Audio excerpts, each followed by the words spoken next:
Janam T V പ്രേക്ഷകരെ സംബന്ധിച്ച് അല്ലെങ്കിൽ ജനൻ ടി വി കുടുംബത്തെ സംബന്ധിച്ച് ഏറെ പ്രത്യേകതകൾ നിറഞ്ഞ ഒരു ദിവസമാണ്. കാരണം ഇന്ന് ഈ വാർത്താ സായാഹ്നം പ്രത്യേക വാർത്താ ബുള്ളറ്റിൻ നമ്മൾ തുടങ്ങുന്നത് ശബരിമല സന്നിധാനത്ത് നിന്നാണ്. ശബരിമല സന്നിധാനത്തെ വിശേഷങ്ങൾ മാത്രമല്ല, അങ്ങ് പ്രയാഗ്രാജിൽ മഹാകുംഭമേളയ്ക്ക് ഇന്ന് തുടക്കം കുറിച്ചിട്ടുണ്ട്. അങ്ങനെ സനാതനധർമ്മ വിശ്വാസികളെ സംബന്ധിച്ച് ഇന്നത്തെ ഈ സന്ധ്യയ്ക്ക് ഒരുപാട് പ്രത്യേകതകളുണ്ട്.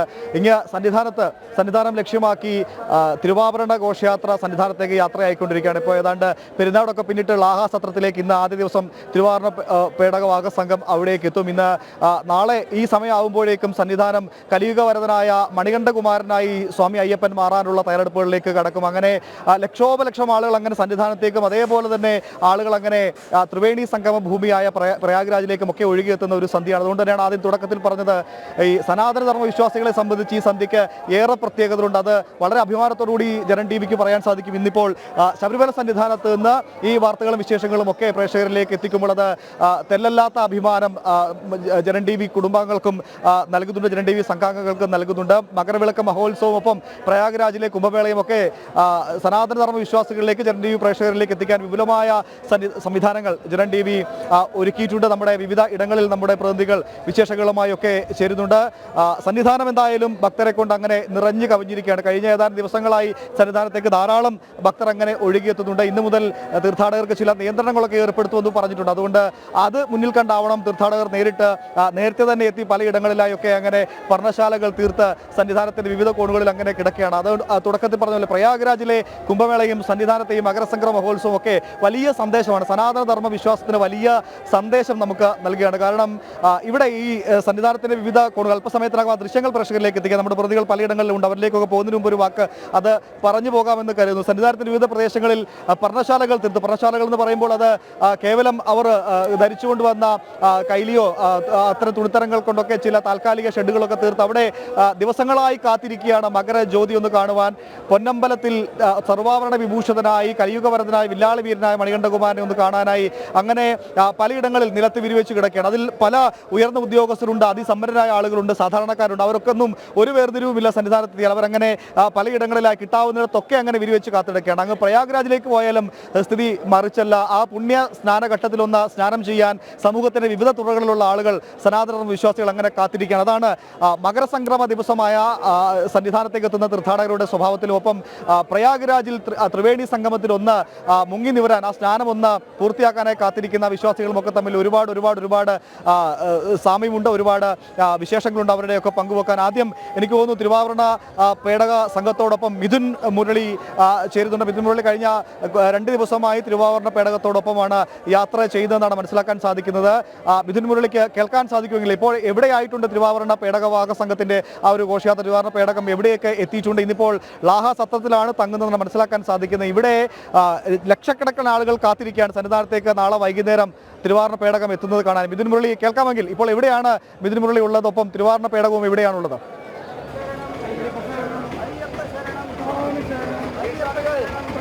ഉമേഷ്, പെരുന്നാട് രാജരാജേശ്വരി കൊട്ടാരത്തിൽ രാജരാജേശ്വരി മണ്ഡപത്തിൽ ഇപ്പോൾ തിരുവാഭരണം ഇറക്കി വെച്ച് തിരുവാഭരണ ദർശനത്തിന് ഭക്തജനങ്ങൾക്ക് തിരുവാഭരണം ദർശിക്കുന്നതിനുള്ള സൗകര്യം അവിടെ ഉണ്ടായിരുന്നു. അവിടുന്ന് പ്രയാണം തുടരുകയാണ്. ഇനി പെരുന്നാട് ബാലാശ്രമത്തിലേക്കാണ് പോകുന്നത്. അവിടെയും തിരുവാഭരണം ഇറക്കി വെച്ച് ഭക്തജനങ്ങൾക്ക് തിരുവാഭരണ ദർശനത്തിനുള്ള സൗകര്യം ഏർപ്പെടുത്തിയിട്ടുണ്ട്. എല്ലാ ശരണപാതയിലെ എല്ലാ വഴികളിലും ഭക്തജനങ്ങളുടെ വലിയ ബാഹുല്യം, മണിക്കൂറുകളായിട്ട് കാത്തു നിൽക്കുന്ന ഭക്തജനങ്ങൾ ഓരോ കേന്ദ്രങ്ങളിലും തിരുവാഭരണം പേടകത്തിൽ നിന്നും പുറത്തെടുത്ത് വെച്ച് ഭക്തജനങ്ങൾക്ക് ദർശനത്തിന് സൗകര്യമൊരുക്കുന്ന ക്ഷേത്രങ്ങളിലേക്കൊക്കെ ഓരോ മണിക്കൂറുകൾ കാത്തുനിന്ന് ഭക്തജനങ്ങൾ ഈ തിരുവാഭരണ ദർശനത്തിന് വേണ്ടി കാത്തു നിൽക്കുന്ന കാഴ്ചകളൊക്കെ ആയിരുന്നു കഴിഞ്ഞ മണിക്കൂറുകളിൽ കാണാൻ കഴിഞ്ഞത്. പന്തളത്തിൽ നിന്നുമുള്ള 83 കിലോമീറ്റർ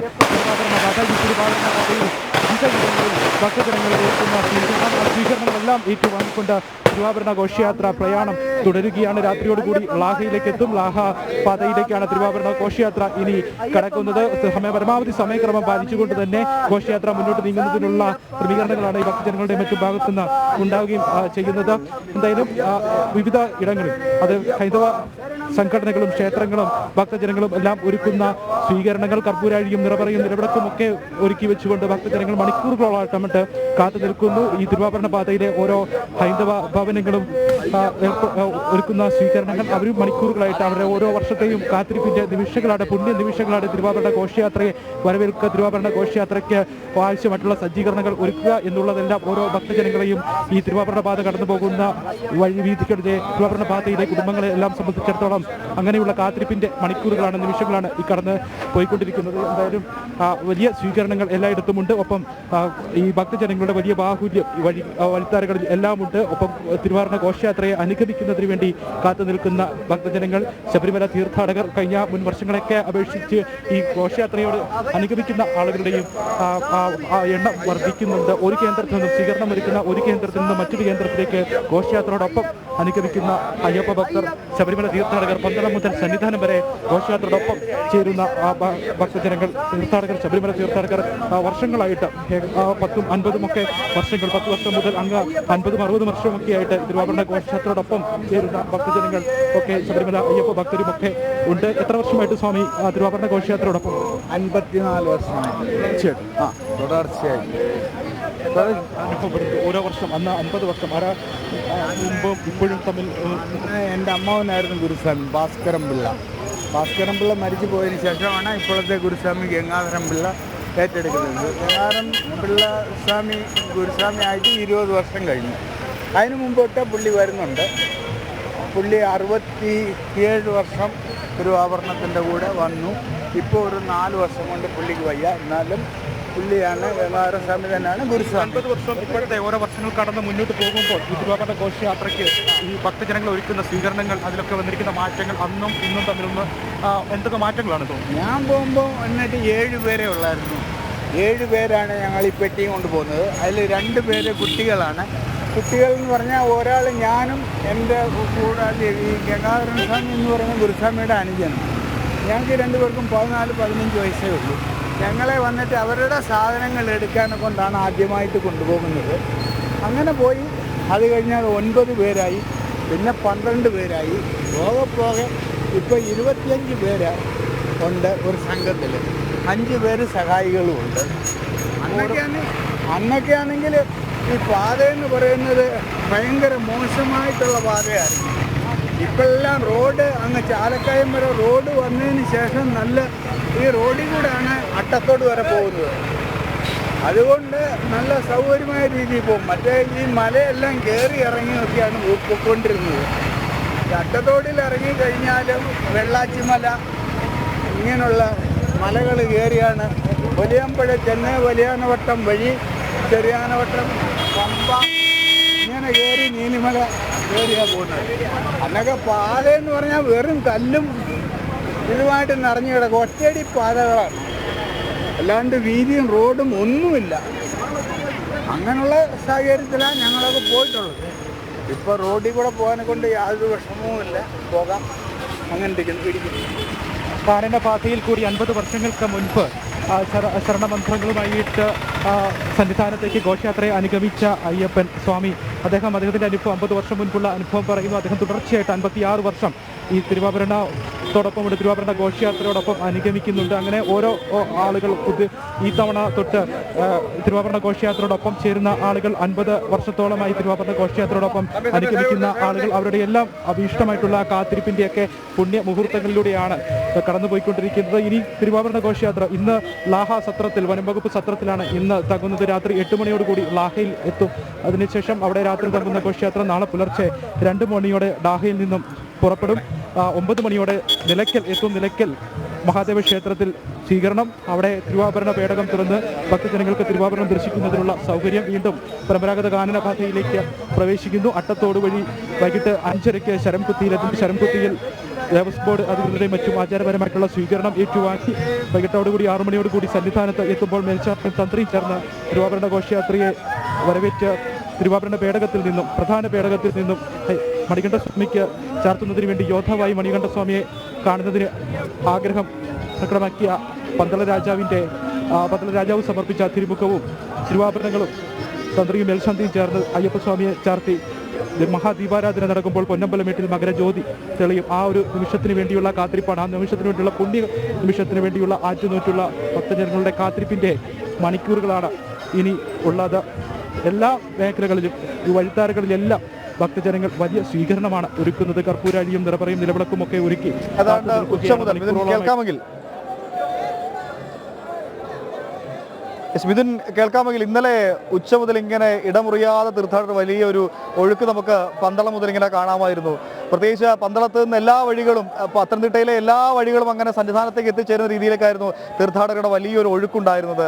പ്രത്യേക പാസൊക്കെ വേണം തിരുവാഭരണത്തോടൊപ്പം പോകാൻ. എന്നാൽ ഭക്തരെ സംബന്ധിച്ച് അതൊന്നും ഒരു പ്രശ്നമല്ല. അവർ ഒരു നോക്ക് എവിടെയെങ്കിലും നിന്നൊന്ന് തിരുവാഭരണം പേടകത്തെ കാണുക, ഒപ്പം തിരുവാഭരണം പോകുന്ന പരമ്പരാഗത പാതയിലൂടെ ഒന്ന് യാത്ര ചെയ്യുക. ആ ഒരു തിരക്ക് എങ്ങനെ അനുഭവപ്പെടുന്നുണ്ട് മിഥുനൊപ്പം? ആ ഒരു അനുഭവം പ്രത്യേകിച്ച് ഇത് ഒരു ഭക്തി എന്നതിലുപരി ഒരു അച്ഛനും മകനും തമ്മിലുള്ള വല്ലാത്തൊരു വൈകാരിക ബന്ധം കൂടിയുണ്ട് തിരുവാഭരണ ഘോഷയാത്രയ്ക്ക്. മകനെ രാജാവായി കാണാൻ ആഗ്രഹിച്ച ഒരു അച്ഛൻ, ആ അച്ഛന് ആ മകൻ നൽകിയ അവസരമാണ് 5 ദിവസം തന്നെ രാജകുമാരനായി കാണാമെന്ന്. അങ്ങനെ ഒരു വൈകാരികത കൂടി ഉണ്ട് തിരുവാഭരണ ഘോഷയാത്രയ്ക്ക്. അതുകൊണ്ട് അതോടൊപ്പം അണിചേരാൻ, അതൊന്ന് കാണാനൊക്കെ കാത്തിരിക്കുന്ന ആളുകൾക്കും അത്തരമൊരു ഭക്തിയിലുപരി അതൊരു വൈകാരിക തലം കൂടിയുണ്ട് അതോടൊപ്പം യാത്ര ചെയ്യുന്ന ആളുകൾക്കൊക്കെ. കഴിഞ്ഞ ഏതാണ്ട് 1.5 ദിവസമായി മിഥുനും ഇതിന്റെ ഭാഗമാണ്. എത്രത്തോളം മനസ്സിലാക്കുന്നുണ്ട്, അല്ലെങ്കിൽ എത്രത്തോളം അത് പറഞ്ഞു മനസ്സിലാക്കാൻ സാധിക്കും മിഥുൻ?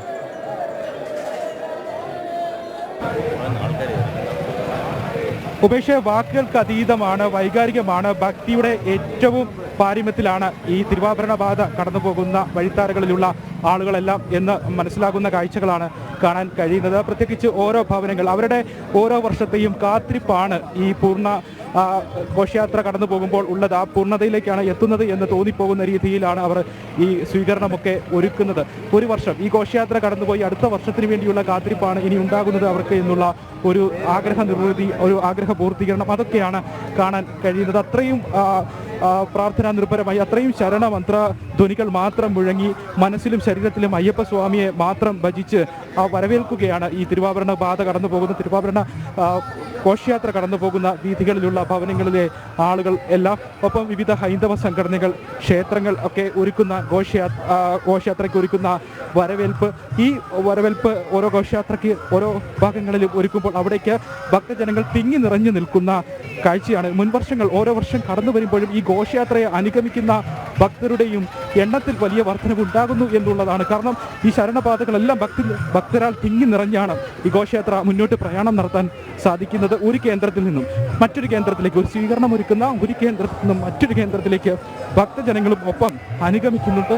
ഈ കേന്ദ്രം അടുത്ത സ്ഥലത്തെത്തുമ്പോൾ അവിടെ നിന്നുള്ള ഭക്തജനങ്ങൾ അടുത്ത കേന്ദ്രം വരെ, അടുത്ത സ്വീകരണ സ്ഥലം വരെ ഈ ഘോഷയാത്രയ്ക്ക് ഒപ്പം ചേരുന്നു. അങ്ങനെ ഭക്തജനങ്ങളുടെ വലിയ ബാഹുല്യം ഈ തവണയും അനുഭവപ്പെടുന്നുണ്ട്. അത് ഓരോ വർഷം കഴിയും തോറും കൂടി വരികയാണ് എന്നുള്ള ഒരു കാഴ്ച കാണാൻ കഴിയുന്നു. അങ്ങനെ ഭക്തി നിർഭരമായിട്ടുള്ള സാഹചര്യം, ഭക്തി നിർഭരമായിട്ടുള്ള അന്തരീക്ഷം, ശരണമന്ത്രങ്ങൾ മാത്രം മുഴങ്ങുന്ന ശരണപാത. ഇവിടെ അയ്യപ്പ സ്വാമി മാത്രമാണ് എല്ലാവരുടെയും മനസ്സിലും ശരീരത്തിലും